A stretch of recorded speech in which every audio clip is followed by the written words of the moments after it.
All right, so today I'm going to be answering a question that a buddy of mine asked me, and I actually did do a fair bit of research on because I literally never thought about this thing other than like the three times I saw it on Instagram and then never saw it again. And we're going to be talking about the pistol conversion chassis for pistols. Now, I understand the thought process behind these guys. You take a pistol, you put it into a chassis that allows you to wield it like a rifle, whereas you can get more of your body behind it. So your body mechanics and your rifle mechanics blend more to shooting a pistol. Because effectively what you're doing is now shooting a kind of half-assed hybrid of a rifle, a pistol, and a submachine gun. Problem is, this was done a lot better by a lot other people a bunch of times. Like, okay, there was the MP18 more than 100 years ago. There was the Sten, there was the grease gun, there was the Thompson, there was the MP5, there was the UMP9, there was the UMP40, there was the UMP45, there was the Bison, there was the Vector, there was the MP7, there was the TMP9, there was the P90. It goes on. I mean, I understand. This is a good idea for the like 7 people out there that need it, that need this weapons platform, that need something in this vein that might be more concealable than your typical submachine gun or your typical PDW. The problem is what you make up for in, say, having a pistol instead of a submachine gun, or instead of, oh, I don't know, a machine pistol, because those exist. You lose in every other category. You don't have the same ballistics out of a Glock 19 that you do out of an MP5, even though they both fire the same round.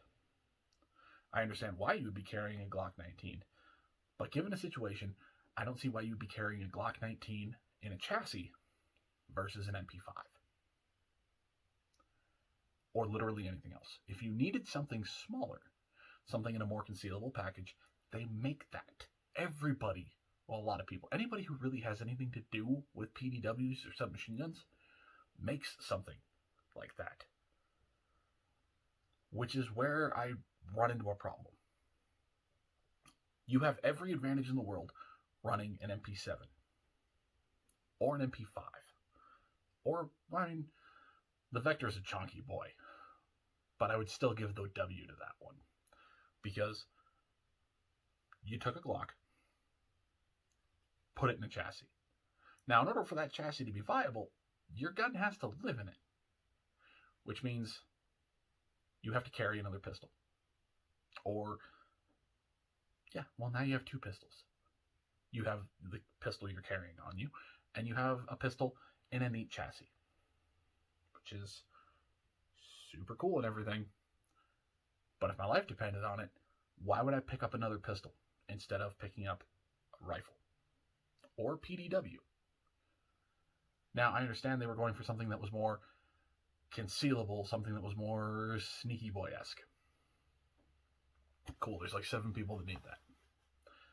And I highly doubt any of them went with the Flex Defense Raider or the CAA Roni or the Micro Roni when things like the TMP9 and the MP7 exist.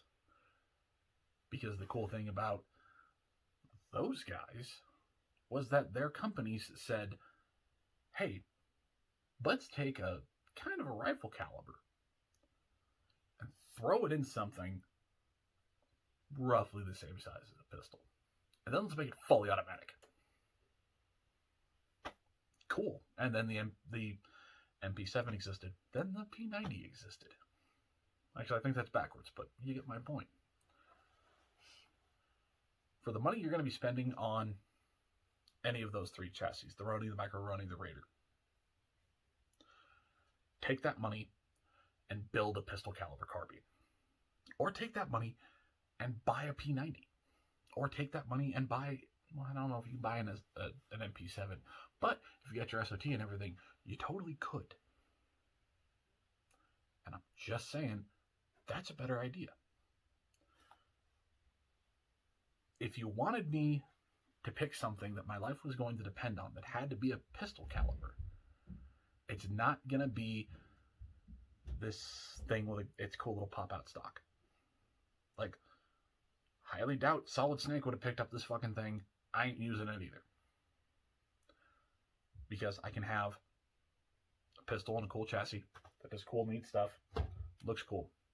Or I can have this. It's technically a pistol.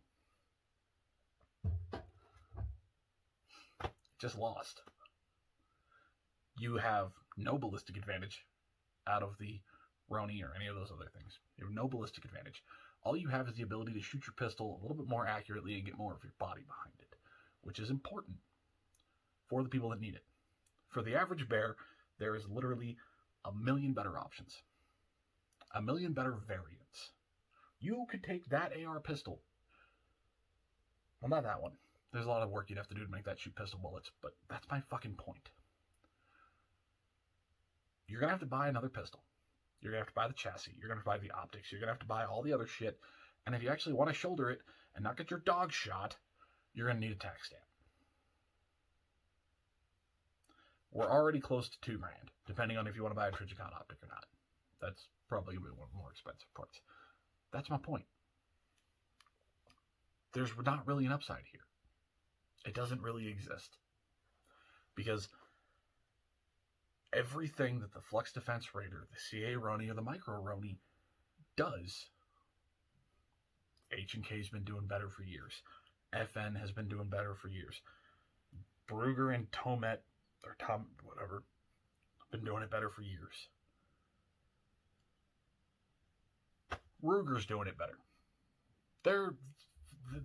They came out with that new PDW looking fucking thing that takes like P90 mags. Yeah. That thing just came out. I'd rather have that. Because if you wanted to put me behind a weapon system that my life is going to depend on, I want something that's going to work. And that's not to say that your Glock's not going to work, your SIG's not going to work, etc. That's to say, I can have an AR-15, an SBR, or an AR pistol, or whatever. Or I can have another handgun. I'm going to take a rifle. I'm going to take a PDW. I'm going to take a submachine gun. Because I have every advantage in the world. Versus just kind of not having them at all. Like, I had to pay a lot of money to not have any of that shit anymore. Even out of, like, a 5.56 out of a 7.5 inch barrel is still better than a 9mm coming out of a 5-inch barrel. Speed kills. Yes, I can't conceal an AR pistol as easily as I can conceal the Flux Defense Raider. That's great. Now I had to buy a holster for that fucking thing. And I've only seen drop legs for it. Cool. If I'm gonna fucking open carry something because I need to open carry, it's gonna be an AR or an FAL. I like FALs. Anyway, that's my whole point. For the price point, for everything you have to spend on these pistol chassis conversion kits, you can buy a good AR pistol. I mean, you say, well, a little bit, you can buy a great AR pistol. The Daniel Defense Mark 18 pistols are like $2,000. Of course, then you still gotta buy optics, you still gotta buy the other shit. You still got a better system. I think at the end of the day, all of these chassis were solutions looking for problems. And as we all know, when you work backwards like that, you end up like with shit like the forward assist. Doesn't work. It's not a good idea. Somebody else did it better. And that's really the end of it. I mean, what else are you... Well, you're not going to be able to convince me that this is a good choice for me. Because it's not. I'd rather just have the other pistol. Because, yeah, all of them have different pistols and different kits. The Roni and the Flux both fit Glocks and SIGs and whatever, depending on which one you want to buy. That's great. Magpul did that and figured out wasn't really such a hot idea. Even though the FMG9 was super cool, it was just a shell for a Glock 18. And that's the end of that.